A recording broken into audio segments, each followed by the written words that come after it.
Good afternoon and welcome to a glorious Liverpool. Today we want to take you on a journey. We want to celebrate a huge amount of work and development that is taking place across the city's iconic waterfront. There's about £2 billion worth of projects taking place, and we're going to go on a journey along some of the most important ones. We thought we'd start today at Festival Gardens here in Otterspool. Now this place many people will remember from the famous garden festival, and today obviously it's looking a bit in need of work, and that's going to happen. Liverpool Council bought the site in 2015 and are now bringing forward really ambitious plans to build 2,500 homes, a major leisure attraction, whilst preserving the gardens themselves. There's a lot of talk how this is going to hugely boost the south of the city, and it's a really good place to start our journey. So that last bit of road that you saw us travelling along on our 5 miles to change Liverpool forever was Riverside Drive.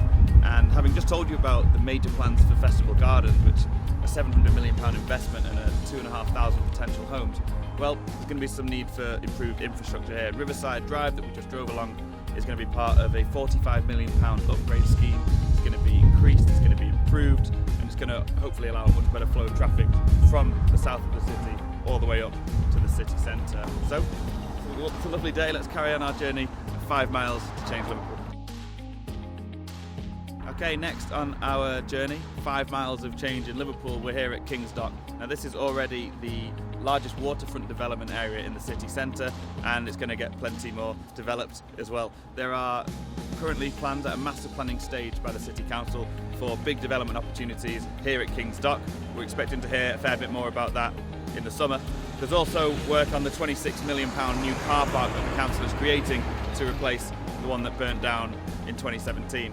So lots still to come here at King's Dock, but for us now, it's back on the road. Next stop on our journey today, and we're certainly enjoying it in the sun, showing Liverpool in all its glory. We're at the world famous Royal Albert Dock, and there are plans afoot to better connect this dock, Canning Dock behind us, and the pier ahead. The council is looking at building 4 new footbridges, which will create a new waterfront walkway from the Pump House pub there over to Man Island, and basically create a much better and more fluid way of travelling for pedestrians between these various docks. It's going to be an exciting way for people to get around, and it's certainly something that the museums here will be on board with, because it's going to create a much better flow of people to these world famous sites.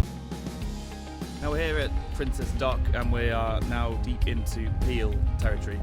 As many people will know, Peel and their Liverpool Water scheme is a £5.5 billion super project looking to revitalise an entire stretch of Liverpool's famous docks. Here at Princess Dock, there's loads going on. As you can hear behind us, plenty of building work. That's because they're creating around 1,200 new homes, loads of office space, and plenty more to boot.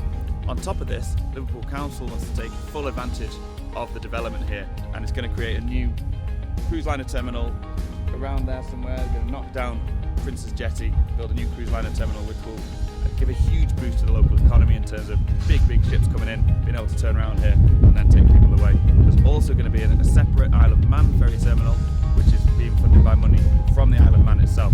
So again, Princess Dock, a huge amount of development work going on here. In terms of dockside buildings, it doesn't really get much more iconic than some of those behind me. We're here at Stanley Dock now, and obviously one phase of this is already completed. You can see that, the Titanic Hotel, which has been transformed.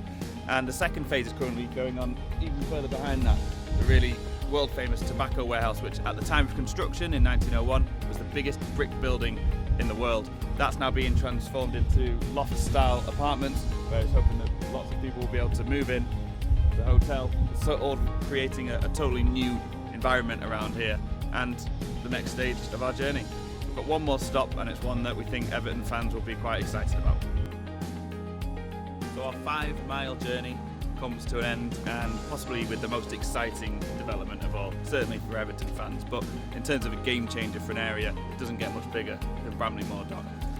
This site behind me, in a few years' time, is going to be transformed into Everton's new home. And after a really successful first period of public consultation, it feels like all the fans are on board with that.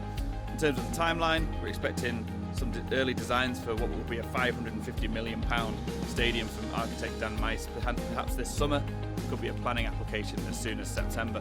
But of course, Bramley-Moore Dock isn't just about the Everton Stadium, it's about what that symbolises for everything else. And of course, there's loads of opportunities around here. You just look around and it's ripe for development. Joe Anderson, the mayor, has always said that the development of the stadium could be a kickstarter for around £100 million more of potential regeneration in terms of housing, in terms of restaurants, bars, shops. It really is a transformative project. And it brings to an end our 5-mile journey. We hope we've shown you today that in terms of Liverpool's waterfront, it's a really, really exciting time.